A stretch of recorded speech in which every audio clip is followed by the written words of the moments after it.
In this first section, we will be focusing on proposals that were agreed to on hours of work and overtime. The first one covers Article 4 of your contract on probation.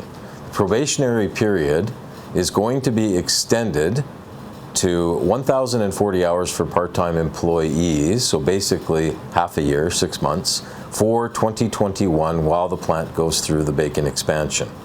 At the end of 2021, it will drop to 980 hours, which matches the Brandon plant. That's for part-time employees. For full-time employees, it will remain at 26 weeks for 2021 and 22 weeks for the rest of the contract.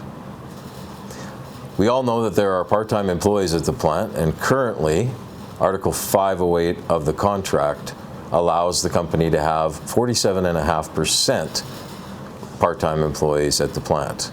We think that's too much, and we heard from people that they wanted to see more full-time jobs at the plant. So effective July 1st of next year, 2022, the percentage will drop from 47.5% to 35%. And the following summer, 2023, percentage will drop from 35% to 30%.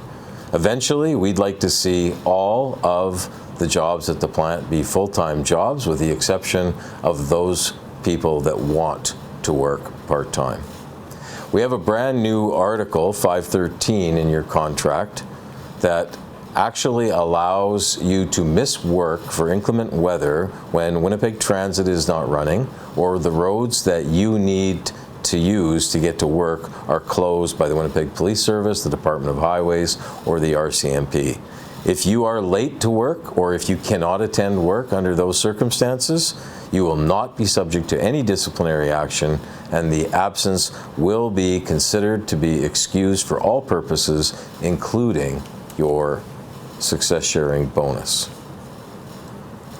We also have a very, very important change to your contract when it comes to the way that overtime is distributed.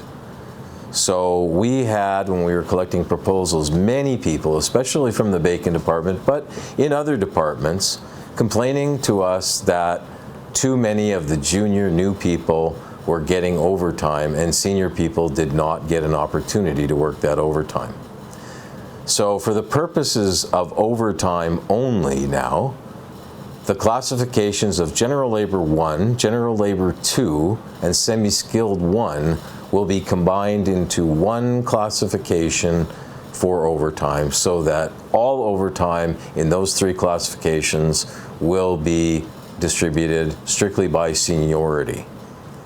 Then the same thing happens with the other classifications. Semi-Skilled 2, Skilled 1, and Skilled 2 will be combined, and overtime will go to the senior people in that group.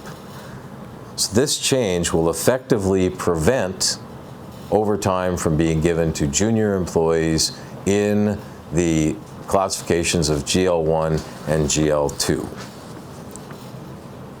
The overtime meal under Article 6 of your contract, which was previously $8.50, has been increased to $10. Probably one of the most significant changes to the contract that we have in this section is the introduction of banked overtime.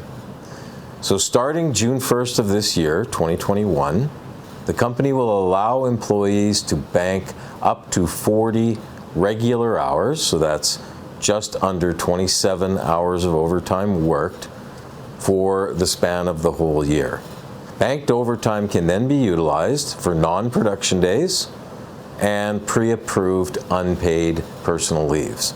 So if you need to take a leave from work to attend an appointment with yourself or a family member, or if production is slow and the plant's not running on a day you would normally be scheduled, you can use this time to maintain your pay. The time off would have to be requested 24 hours in advance, and overtime would be banked as regular hours. So if you work 1 hour of overtime, 1.5 hours goes into your overtime bank. Whatever you don't use throughout the year will be paid out to you on December 31st of each year. The only proviso is that overtime worked on a general holiday will not apply. So this is overtime you would normally work before or after your shift, or overtime on a non-scheduled workday. Once you've reached your maximum entitlement for the year in banking of overtime, then overtime will be paid out the way it is now on each check on each week. And those are the changes to hours of work and overtime.